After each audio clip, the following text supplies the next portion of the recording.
मैं फिर से हाजिर हूँ एक नई खबरों के साथ। मैं हूँ बाबर अंसारी और आप देख रहे हैं सच की नज़र। देखिए आज की कुछ खास खबरें।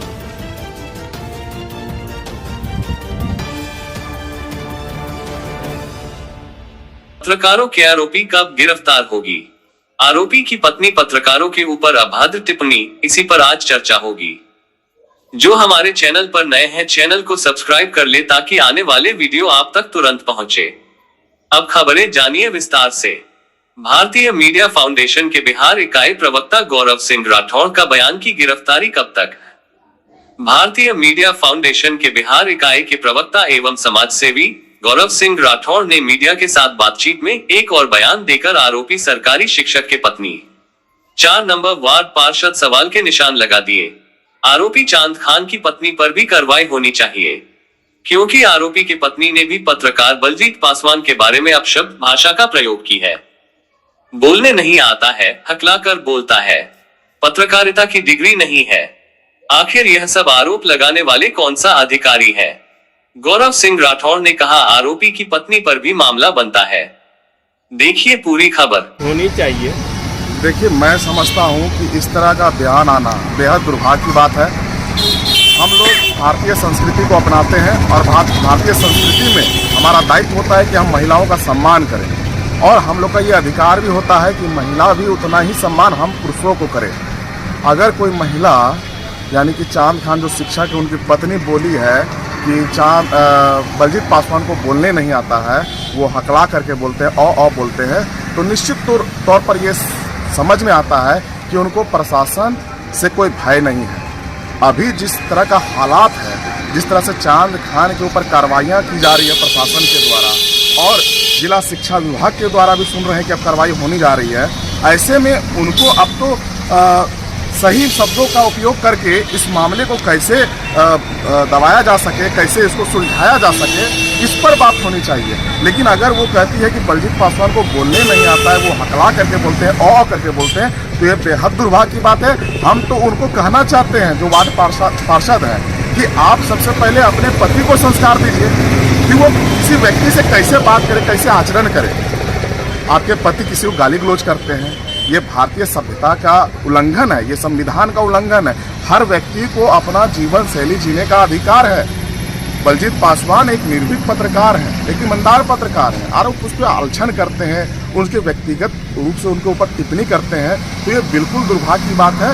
ये किसी भी समाज के लिए स्वीकार करने वाली बात नहीं हो सकती है, और हम तो चाहेंगे कि वो महिला इस बात को वापस ले, चूँकि इस तरह का बयान मेरे समझ से बिल्कुल दुर्भाग्यपूर्ण है। अमर्यादित भाषा का उन्होंने प्रयोग किया, क्योंकि उसमें ऐसे शब्द जो बोला जाता है बलजीत पासवान, जो हम लोग वो शब्द को प्रयोग नहीं करते हैं, उन्होंने वो शब्द अपशब्द का इस्तेमाल किया। उन पर क्या इसी बात का कार्रवाई हो सकती है? कार्रवाई निश्चित तौर पर हो सकती है। अगर बलजीत पासवान चाहे तो कार्रवाई उस पर हो सकता है, निश्चित रूप से हो सकता है कि किसी व्यक्ति का आप मजाक नहीं उड़ा सकते हैं, खटास नहीं कर सकते हैं। आप किसी व्यक्ति का मजाक नहीं उड़ा सकते हैं। अगर आप मजाक उड़ाते हैं तो आप भी अपराध के पात्र होते हैं। अभी जिस तरह से हालात है कि जैसे शिक्षक चांद खान जी जो मंच पर हैं, उनका फोटो भी सामने आया है। अभी हमने देखा है किसी के माध्यम से कि मंच का फोटो उन्होंने साझा किया है, और उस पर कई लोग ने ये कहा कि वो सब्जी लेने के लिए बाजार गए थे। उनकी पत्नी ने कहा कि सब्जी लेने बाजार गए थे। हम पूछते हैं कि बाजार कहाँ है, ये बताइए। बाजार पड़ता है थाना के पास, जहाँ से हम लोग सभी लोग सब्जी खरीदते हैं। और चुनावी भाषण कहाँ हुआ, चुनावी सभा कहाँ हुआ? MGS में। दूरी कितनी है? और जो व्यक्ति सब्जी लाने गया है दोपहर के टाइम में, हम लोग कब जाते हैं सब्जी लाने के लिए? या तो सुबह जाते हैं या तो शाम जाते हैं। अगर वो दोपहर में सब्जी लाने गए तो इसका मतलब है कि उनके घर में सब्जी उस समय नहीं था, तो उनको सब्जी लाना जरूरी था। तो वो पहले सब्जी ला के घर पहुँचाते कि चुनावी सभा में जाकर के चुनावी राजनीति करते। इससे स्पष्ट होता है कि शिक्षक चांद खान अपने परिवार में भी गैर जिम्मेदाराना हरकत करते हैं। उनको तो सबसे पहले सब्जी पहुंचाना चाहिए था, लेकिन वो सब्जी ना पहुंचा करके भाषण सुनने गए। तो भाषण कहाँ सुना जाता है? जहाँ जनता का क्राइटेरिया होता है, जहाँ जनता का क्षेत्रफल होता है, वहाँ पे आप सुन सकते हैं। ना कि आप मंच पे जाइए, पत्रकार के खेमे में जाइए, वहाँ तो आप भाषण नहीं सुन सकते हैं। यानी कि आप वहाँ गए थे राजनीतिक मंच को साझा करने के लिए। तो उसमें यही हमको जहां तक समझ आ रहा है कि वहां पे सभी पत्रकार थे। हो सकता है कोई चांद खान को नहीं पहचानता होगा, और यह जो पहचानता होगा वो सोचता होगा कि ये लोकल है, इस पर क्या किया जा सकता है। लेकिन बलजीत पासवान क्या है ना, वो निर्भीक और थोड़ा सा निडर पत्रकार है। वो जब वो साझा कर रहे थे मंच को, तो वीडियो बनाएगा कोई भी, तो मंच पर जो रहेगा तो उसका फोटो लाजमी है कि आना है। अब उस पर आप कटाक्ष कीजिएगा, उसका मोबाइल छीन लीजिएगा, उसको गाली दीजिएगा कि तुमको देख लेंगे, मार देंगे, ये कर देंगे, वो कर देंगे, तो ये शोभनीय नहीं है। तो किसी को भी अपना जीवन जीने का एक बात और कहना चाहेंगे कि आरोपी चांद खान की पत्नी ने मीडिया के सामने कबूल किया है कि हमारे पति ने मोबाइल छीना है, झड़प हुआ है, फिर वो भीख मांग रहे हैं बचाने के लिए। क्या कहेंगे? देखिए, हम समझते हैं कि अगर वो कहती है कि हमारा पति जो है मोबाइल छीना बलजीत पासवान, तो सजा के पात्र हैं, वो सजा के पात्र हैं, उनको तो सजा मिलनी चाहिए ना। अगर सजा नहीं मिलेगा तो इसी तरह से लोग अहंकार में चूर रहेंगे, और समाज के हर तबके के लोग को, निचले तबके के लोग को भी इसी तरह समझेंगे, कीड़ा मकोड़ा समझेंगे, उनको कुचल दिया करेंगे, उनकी आवाज़ों को दबा दिया करेंगे।